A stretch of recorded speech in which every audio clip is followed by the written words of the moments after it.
Thanks for joining us. I'm Laurel Hess, and this is Comcast Newsmakers coming to you from the Detroit Regional Chamber Mackinac Policy Conference being taped at the Grand Hotel. Our topic today is the Chaldean community of Southeast Michigan. Joining us now to talk about it is Martin Manna, the president of the Chaldean American Chamber of Commerce. Thank you so much for joining us today. Thank you for having me.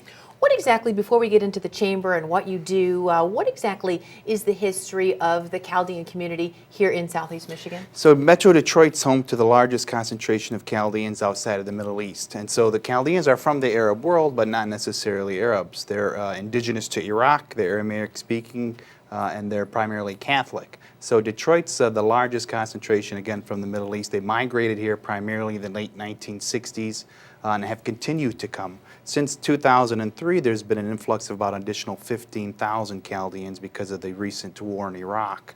And so another 5,000 or 10,000 more are migrating to the Metro Detroit area. So when the Chaldean Iraqi refugees make their way over to the U.S., you help them.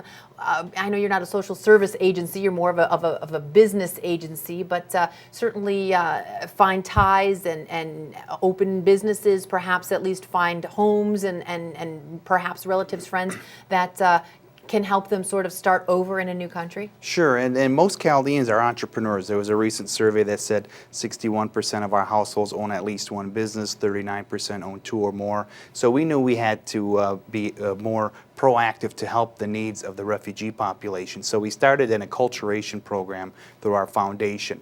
Most of the refugees are resettling in Macomb County, so we're teaching them English, we're helping them find long-term housing, we're helping them with some skill development, finding jobs, and we want to make sure that they contribute to America like many of the Chaldeans that had come prior to this recent war in Iraq. Is the population typically highly educated? They've given up good jobs perhaps in Iraq or in their home countries, and then obviously you come here, you don't know the language. It takes you a long time to sort of start all over and regain that place in society. Sure, it's been tough. I mean, many of them did very well in Iraq, but they really left with nothing.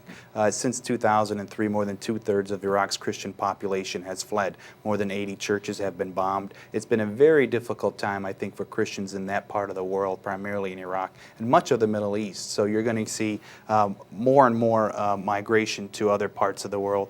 Most are coming again to Michigan because there's already a lot of family connections here. So they are coming here. They might have been doctors or lawyers. They'd have to get retrained. So we're trying to get them back into the workforce, back to education. But first, they have to learn the language. Well, as the Chamber of Commerce, what do your specific role, do to assist those who are finally ready to start their businesses? So we have a lot of different programs, a microloan program. We have a Chaldean loan fund. Many people don't know the economic contributions Chaldeans make to this region, about 130,000, which were primarily convenience and liquor store owners. You know, Islam forbade the sale and consumption of alcohol, so Chaldeans owned liquor stores in the Middle East. Is something that they knew about here. That has evolved into supermarkets, 75 of the 85 supermarkets in the city of Detroit, hotel ownership, majority of in the Southeast Michigan, they're franchises. Pizzapopolis is a Chaldean-owned franchise, Mr. Pita, Papa Romano's, many of the Domino's in this area, and they've gone into other types of business, real estate development. So they form occupational patterns, not unsimilar from previous immigrant communities that have come before us. And so what do you see, as the future, let's say 2-3 years down the road, are we going to continue to see an influx of Chaldean Americans and business growth?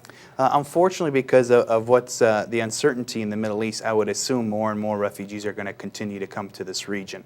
The challenge is, can we find them jobs and can they contribute? Once they come here, they have about 8 months worth of federal assistance. Our goal is to keep them off of government subsidies and help them really fend for themselves.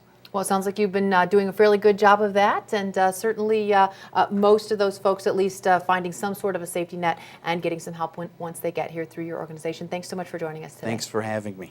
Today's Comcast Newsmaker was Martin Manna, the president of the Chaldean American Chamber of Commerce.